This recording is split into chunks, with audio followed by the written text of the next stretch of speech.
अभी केंद्रीय स्वास्थ्य मंत्री ने बहुत अच्छी तरीके से तफसील से आपको बताया, लेकिन आपके मन में जो सवाल है वो तमाम सवाल ये मंच श्रीमती अनुप्रिया पटेल से पूछेगा। डॉक्टर समीर भाटी, 20 साल हो गए आपको स्वास्थ्य क्षेत्र में सेवा देते हुए अपनी, और एक मिशन आपने शुरू किया, स्टार हेल्दी इंडिया मिशन। सबसे पहले तो मैं इस मिशन के बारे में समझना चाहती हूँ, क्योंकि आपका मकसद इसमें बहुत अच्छा है कि किसी भी तरीके से इलाज को सुविधाजनक, सुलभ और सस्ता बनाया जाए। क्या महत्वपूर्ण उपलब्धियां इस मिशन के तहत अभी तक आपने हासिल कर ली हैं? बिल्कुल बिल्कुल। देखिए, जैसा कि आज हम देश की राजधानी, भारत की राजधानी दिल्ली में बैठे हैं, और आज का जो प्रोग्राम भी है भारत 24 का, जिसका मेन जो थीम भी है वो आरोग्य भारत है। और जैसा आज हमने अपने चीफ गेस्ट जो केंद्रीय स्वास्थ्य मंत्री नड्डा जी से सुना, अनुप्रिया जी से सुना, और बाकी अभी मेरे फेलो पैनलिस्ट भी बात कर रहे हैं, और भी जितनी भी स्वास्थ्य से रिलेटेड जितनी चर्चाएं हुई है, अभी पीओसीटी का जैसा डिस्कशन हो रहा था, सब ने बात की है प्रिवेंशन और स्क्रीनिंग के ऊपर। और अभी जैसा मैडम भी बता रही थी कि होलिस्टिकली कैसे वो यशोदा हॉस्पिटल में एक जगह अंडर वन रूफ सारी तरह की सुविधाएं दे रही हैं। मेन देखिए, जितनी चुनौती, अगर 20 इयर्स का मैं आपको बताऊं क्रक्स, तो ज़्यादातर जो देखा है वो है सबसे बड़ी चुनौती कि हम बीमारियों को समय रहते हुए पकड़ नहीं पाते। जैसा अभी हम बात कर रहे थे एआई का, तो वही सब एआई टूल्स एंड डिजिटाइजेशन हम अपनी कन्वेंशनल जो टेक्नोलॉजी है उसमें इनकॉर्पोरेट कर रहे हैं, ताकि जितना हो सके बीमारियों को हम समय रहते हुए पकड़ सकें। अभी जैसे हमारे नड्डा जी ने बताया कि भारत युवाओं का देश है, हमारा फाउंडेशन है हमारी युवा शक्ति। और जैसा आप भी भारत 24 के अंदर आज जैसे डिस्कशन चल रहा है कि 2047 मिशन 2047 का हमारा जो विकसित भारत का जो उद्देश्य है, उसमें हमारे स्वस्थ भारत का बहुत अहम रोल है और युवाओं के हेल्थ का बहुत अहम रोल है। तो हमने खास तौर पे जो मिशन की जिसकी आप बात कर रहे हैं, जिसके ऊपर हम काम कर रहे हैं, स्टार इमेजिंग स्टार फाउंडेशन जिसके ऊपर काम कर रहा है, उसमें हम युवाओं को टारगेट कर रहे हैं, और ख़ास तौर पे 20 से 30 साल और 30 से 40 साल वाले युवा, कि उनको हम स्क्रीन कर पाएँ। कि बहुत तरह के स्क्रीनेबल टूल है कि देखिए, आपको लक्षण आ गया, अगर लक्षण आ रहा है तो उस समय तो ठीक है, डायग्नोस्टिक फैसिलिटी अवेलेबल है, आपको बीमारी हो चुकी है, फिर तो उसको करेक्ट करने में बहुत समय लगेगा, आपको बीमारी की हो सकता है कॉम्प्लिकेशन भी हो। और युवा जब हम होते हैं, कम उम्र में होते हैं, तो उस समय शरीर उतने सारे लक्षण देता भी नहीं है और हम इग्नोर भी करते रहते हैं। तो जो स्क्रीनेबल टूल्स हैं उनको हम ज़्यादा इस्तेमाल कर रहे हैं, ख़ास तौर पे जैसे महिलाओं के लिए ब्रेस्ट स्क्रीनिंग का पे हमने ज़्यादा फोकस किया हुआ है। तो जितनी भी तरह की कैंपेन्स है, जैसे हम सारे जितने भी कोर्ट्स हैं उनमें हमारी कैंपेन चलती है, तो जजेस के हम टेस्ट करते हैं, एडवोकेट्स के टेस्ट करते हैं, स्कूल एंड कॉलेजेस में हमारी इस तरह की स्क्रीनिंग्स होती हैं, ताकि हम प्री डायबिटीज़ और प्री हाइपरटेंसिव स्टेज पे उनको पकड़ सकें। कि हम 15 साल के बच्चे का टेस्ट कर रहे हैं और उसका तब हम बता सकें कि कहीं वो प्री हाइपरटेंसिव तो नहीं है, कि 25 तक वो पहुंचते पहुंचते हाइपरटेंसिव हो जाए। जैसा आजकल आप सुन रहे हैं कि 40 साल की उम्र में हार्ट अटैक और इस तरह की काफ़ी सारी समस्याएं, तो बेसिकली इसी मिशन के ऊपर काम कर रहे हैं। Diagnosis is important. So early diagnosis is important and right diagnosis is important, कि आप जांच करा लेते हैं पर सही जांच अगर आपने नहीं कराई तो उसको कराने का कोई फायदा नहीं है। तो बेसिकली इस मिशन का हमारा यही उद्देश्य। समीर भाटी जी, आप क्योंकि आप स्टार वेलनेस और केयर फाउंडेशन के संस्थापक भी हैं, शिक्षा के क्षेत्र में, चिकित्सा के क्षेत्र में किस तरीके की पहल जो आपकी तरफ से की गई हो, आपकी इस संस्था की तरफ से की गई हो, जिसने समाज में बड़ा योगदान दिया? बिल्कुल बिल्कुल। देखिए, जैसा आज ये हेल्थ केयर का प्रोग्राम है आरोग्य भारत, और जिस तरह से हमारे स्वास्थ्य मंत्री ने भी बताया, जेपी नड्डा जी ने बताया कि स्किल गैप निश्चित तौर पर है, और हम मानते भी है इस बात को कि ठीक है, भारत की जो नर्सें वो सबसे ज़्यादा बाहर जाती हैं, और ठीक भी है, उस हिसाब से हम यहाँ पर भी हमारे स्किल एजुकेशन इंस्टीट्यूशन उसी हिसाब से बन रहे हैं। तो बाहर भी ठीक है, हमारी स्किल्ड मैन पावर जाएगी और हिंदुस्तान के अंदर भी रहेगी। और जैसे मंत्री जी ने बताया कि हमारी पॉपुलेशन वर्ल्ड की सबसे ज़्यादा लार्जेस्ट पॉपुलेशन है, तो वो हमारी स्ट्रेंथ है। तो ये सब चीज़ों को देखते हुए डेफिनेटली हमने जो चुनौती महसूस की, खास तौर पे स्वास्थ्य के क्षेत्र में, कि स्किल्ड मैन पावर की चुनौती हमेशा रहती है, वो चाहे हमारे प्राइवेट सेक्टर में हो या हमारे गवर्नमेंट सेक्टर में हो। तो उसके लिए फिर हमने अब स्टार एजुकेशन करके एक स्किलिंग इंस्टीट्यूशन भी बनाया, जिसमें हम गवर्नमेंट के साथ भी काम करते हैं और उसमें अप स्किलिंग और रीस्किलिंग के कुछ प्रोग्राम्स चलते हैं। जैसे ख़ास तौर पे अभी राजधानी की बात करूं तो दिल्ली के पुलिस स्टेशंस में हमारे ट्रेनिंग सेंटर्स चलते हैं, जहां पे हम जनरल ड्यूटी असिस्टेंट और इस तरह की कोर्सेज कंडक्ट कराते हैं। और ख़ास तौर पे जैसे नर्सिंग की कमी है काफ़ी ज़्यादा, तो जो ये GDA का कोर्स है उस कमी को काफ़ी हद तक पूरा करता है, जिसमें पेशेंट केयर से लेकर एक अदर जो चीज़ें हैं, स्मॉल बेसिक जो चीज़ें होती है हेल्थ केयर की, उनको टेक केयर, ये मल्टीटास्किंग हेल्थ केयर वर्कर इस तरह से हम डेवलप करते हैं स्टार एजुकेशन के अंडर। दूसरा एक सबसे बड़ी चुनौती, जैसा कि हमारी युवाओं के साथ साथ हमारी एल्डरली पॉपुलेशन भी बढ़ रही है भारत में। तो देखिए, एल्डरली पॉपुलेशन को हेल्दी एजिंग प्रोवाइड करना वो भी हमारी जिम्मेवारी है, उनकी सुरक्षा के साथ साथ उनका स्वास्थ्य भी। ज़्यादातर जैसा हम देख रहे हैं मेट्रोपॉलिटन सिटीज़ में जो बुज़ुर्ग हैं वो घरों में अकेले रहते हैं और बच्चे बाहर पढ़ने के लिए गए होते हैं या जॉब के लिए होते हैं।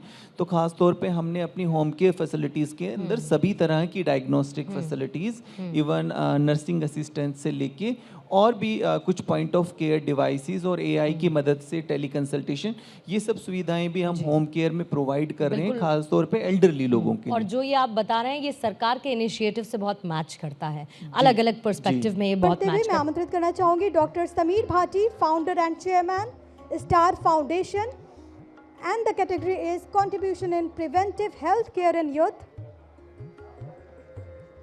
बेसिकली आज का जो ये प्रोग्राम हुआ है नेशनल कैपिटल के अंदर दिल्ली में, जो भारत 24 ने ऑर्गेनाइज़ किया है, और ख़ास तौर पे इसका जो मेन मोटिव रहा है जिसके ऊपर स्वास्थ्य के ऊपर चर्चा हुई है, और आज के चीफ गेस्ट भी हमारे JP नड्डा जी रहे हैं और MOS हेल्थ भी रहे हैं। और ओवरऑल अगर हम देखें तो जो उन्होंने इस प्रोग्राम के अंदर अपनी स्पीच के अंदर बताया, वही हमारा भी मेन ऑब्जेक्टिव है, हमारी कंपनी का भी मेन वही ऑब्जेक्टिव है, और उसी क्षेत्र में हम काम कर रहे हैं, ख़ास तौर पे प्रिवेंशन के ऊपर, कि जैसे भारत कैपिटल बनता जा रहा है डायबिटीज़ का, हार्ट डिजीज़ का, या हम बात कर लें स्ट्रोक के केसेस यहाँ काफ़ी ज़्यादा बढ़ते जा रहे हैं। ICMR की जितनी भी रिसर्च आ रही है वो सभी शो कर रही है कि भारतीय ख़ास तौर पे युवा जो हैं उनकी कितनी इनएक्टिव लाइफस्टाइल है, जिसकी वजह से उनमें ये मेटाबॉलिक सिंड्रोम बढ़ते जा रहे हैं। तो जो हमारी संस्था का और हमारा भी जो मेन ऑब्जेक्टिव है वो लोगों को अवेयर करना कि राइट समय पे आप राइट डायग्नोस कराएं।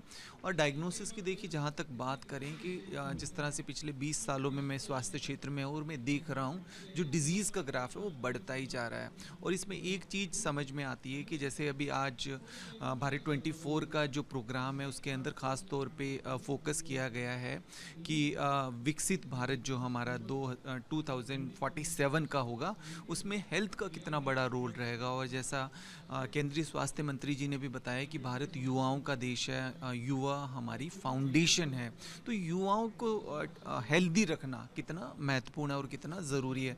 तो हम ख़ास तौर पे युवाओं की हेल्थ को लेकर काम करें, जिसमें 20 से 30 साल का एज ग्रुप और 30 से 40 साल का एज ग्रुप। तो हम ज़्यादातर स्क्रीनेबल टूल्स का इस्तेमाल करते हैं। स्क्रीनेबल टूल्स का मतलब कि बीमारी होने से पहले कैसे हम उसको कैप्चर कर पाएँ। जैसे महिलाओं के अंदर ख़ास तौर पे जो हम काम करते हैं वो ब्रेस्ट कैंसर और सर्विकल कैंसर के ऊपर, और इस बार के बजट के अंदर भी जैसे HPV वैक्सीनेशन को भी शामिल किया गया है। तो हम अपनी जो महिलाओं के लिए कैंपेन है उसमें इसको भी हमारी संस्था शामिल करेगी, ताकि लोगों को ज़्यादा से ज़्यादा अवेयर कर सके। और युवाओं के लिए ख़ास तौर पे जैसे कि यंग हार्ट अटैक काफ़ी ज़्यादा बढ़ते जा रहे हैं, तो युवाओं को, यूथ को हम इसके लिए काफ़ी सेंसिटाइज़ कर रहे हैं। और राइट टेस्ट, राइट एज क्या है आपकी और कौन से टेस्ट करानी चाहिए, तो वो उसके ऊपर हम ज़्यादा सेंसिटाइज़ करते हैं। ख़ास तौर पे हम स्कूल, कॉलेजेस, कोर्ट्स में, पुलिस स्टेशंस में, RWAs में अपने कैंप्स ऑर्गेनाइज़ करते हैं, और वहाँ पर ये कैंप पूरी तरह से फ्री ऑफ कॉस्ट होते हैं। और दूसरा अगर हम देखें तो मंथली हमारे कुछ स्पेसिफिक कैंप होते हैं। जैसे अभी अगर हम बात बात करें तो पिछले 1 महीने के अंदर हमने स्पाइन हेल्थ के ऊपर काफ़ी ज़्यादा काम किया है, क्योंकि आजकल हमारे कॉरपोरेट वाले युवा हैं, उनके बैठने का जो पोस्चर्स है वो काफ़ी ज़्यादा ख़राब है, तो उसके लिए स्पाइन स्क्रीनिंग के कैंप। दूसरा, हमने जैसे कि भारत ख़ास तौर पे जितनी भी स्टडीज़ आई है उसमें बताया गया है कि भारत स्लीप डिप्राइव्ड है। इवन रोड ट्रैफिक एक्सीडेंट के जो काफ़ी ज़्यादा कॉजेज़ हैं वो स्लीप डिप्रिवेशन होना है। 61% के करीब भारतीय नींद ठीक तरीके से नहीं लेते। तो हमारा एक स्टडी है जिसको स्लीप स्टडी कहते हैं, तो स्लीप स्टडी पे हम काफ़ी ज़्यादा लोगों को अवेयर कर रहे हैं, ताकि स्लीप स्टडी करा के वो इसके रूट कॉज को जान सकें कि आपकी नींद की कमी किस कारण की वजह से है और आप उसको फर्दर करेक्ट कर सकें। आपने कुछ डेवलप भी किए हैं सॉफ्टवेयर, तो उन सॉफ्टवेयर के बारे में भी हमारी जो ऑडियंस है उनको कुछ बताइए। जैसे EICU डैशबोर्ड है, मैंने जहाँ तक पढ़ा था, तो सर मुझे बताइएगा उसके बारे में कि वो कैसे है। और काफ़ी सारे ऐसे सवाल मुझे लगता है कि ये आपका इंटरव्यू, आपकी ये बाइट सुनने के बाद हमारे ऑडियंस के रहेंगे कि कैसे ये जो डिवाइस टेक्नोलॉजी है वो हेल्प कर रही है और आगे कैसे हेल्प करेगी। बिल्कुल बिल्कुल, देखिए जैसा ख़ास तौर पे हेल्थ केयर में हम बात करें तो डिजिटाइजेशन और AI का काफ़ी महत्वपूर्ण रोल रहता है। अगर हम मेट्रोपॉलिटन सिटीज़ की बात करें, हम दिल्ली, मुंबई, कलकत्ता या बड़े शहरों की बात करें, तो वहाँ पर जो हेल्थ केयर फैसिलिटीज़ है वो एक्सेसिबल है। उनके पास सभी तरह की प्राइवेट एंड गवर्नमेंट हॉस्पिटल्स वहाँ पर उपलब्ध है। बट ख़ास तौर पे हमारे सेमी अर्बन एरिया या हम रूरल एरियाज़ की बात करें तो वहाँ पर ये फैसिलिटीज़ काफ़ी लैकिंग कर जाती है। तो इसमें हम AI का इस्तेमाल करते हैं। जो हमारी कन्वेंशनल फैसिलिटीज़ है, जैसे जो भी हमारी कन्वेंशनल इमेजिंग फैसिलिटी है या हमारी कन्वेंशनल पैथोलॉजी है, उसमें हम AI एंड टेक्नोलॉजी को इनकॉर्पोरेट करते हैं। कोविड के दौरान जैसे काफ़ी पॉपुलर हुआ था टेली कंसल्टेशन, उसके ज़रिए हम डॉक्टर से कंसल्ट कर सकते हैं। पर उसके अलावा ख़ास तौर पे जैसा हम डायग्नोस्टिक में हैं तो हमने इमेजिंग में भी AI को इनकॉर्पोरेट किया है, कि जैसे गवर्नमेंट का प्रोग्राम भी चल रहा है निक्षय भारत, जिसमें TB को इरेडिकेट करने का वो प्रोग्राम है। तो हम इसमें क्या करते हैं कि हमारी पोर्टेबल एक्सरे मशीन्स है वो AI इनेबल्ड है, तो ख़ास तौर पे वो एक्सरे को रिपोर्ट करती है और वो वहाँ पर एक इंडिकेशन दे देती है कि इस ये वाले एक्सरे में कुछ डाउटफुल है, तो फर्दर उसको डॉक्टर रिपोर्ट करके फाइनल रिपोर्ट आउट करता है। पर यह है कि अगर मास लेवल पे स्क्रीनिंग कर रहे हैं तो वहाँ पर आपको टेक्नोलॉजी AI का इनकॉर्पोरेशन करना बहुत ज़रूरी है। और दूसरा, जैसे भारत के अंदर एल्डरली पॉपुलेशन भी बढ़ रही है ख़ास तौर पे, तो हमारे जो बुज़ुर्ग हैं तो उनकी हेल्दी एजिंग के लिए, क्योंकि ज़्यादातर आपने देखा होगा कि शहरों में जो एल्डरली लोग हैं वो अकेले रहते हैं, उनके बच्चे या तो बाहर विदेशों में पढ़ने के लिए गए होते हैं या कहीं जॉब कर रहे होते हैं।